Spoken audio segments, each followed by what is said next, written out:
Genève reçoit cette semaine le salon de l'horlogerie. Les plus grandes marques exposent. Nous avons décidé de vous présenter à cette occasion Georges Dubois, un centenaire qui a travaillé pour Rolex ou encore Patek Philippe.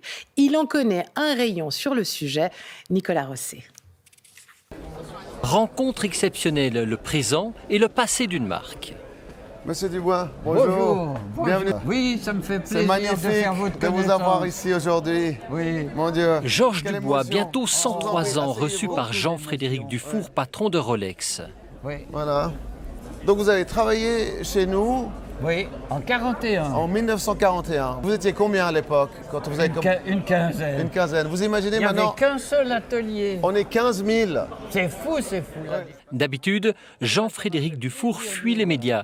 Seule exception aujourd'hui, notamment parce que Georges Dubois a travaillé avec Hans Wilsdorf, le fondateur de Rolex. Quand M. Wilsdorf arrivait, il nous disait « Messieurs, mes horlogers Messieurs mes ». horlogers. C'était sympa, moi, je trouve. Oui. 1948, nouvel employeur, Patek Philippe, autre marque genevoise. Georges Dubois travaillera notamment avec le père et même le grand-père de Thierry Stern, le patron actuel.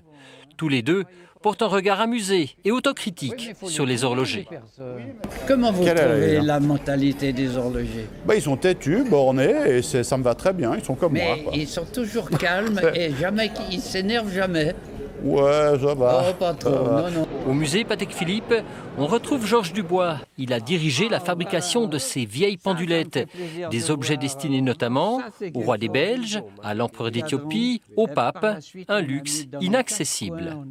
J'ai seulement réalisé ça après ma retraite. Parce que j'étais tellement concentré sur ces travaux, tout ça, qu'il fallait monter tout ça, tout, que je ne voyais pas plus loin, moi.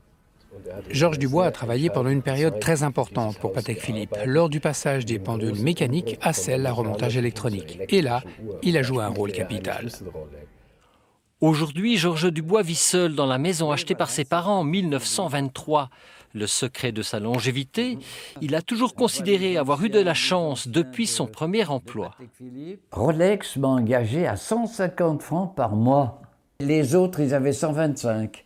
Mais à l'époque, c'est énorme, 25 francs d'écart, c'est énorme. Un modeste Salut, au horloger à la revoir. retraite depuis 38 ans, Au revoir. associé à l'essor des deux poids lourds de l'horlogerie genevoise.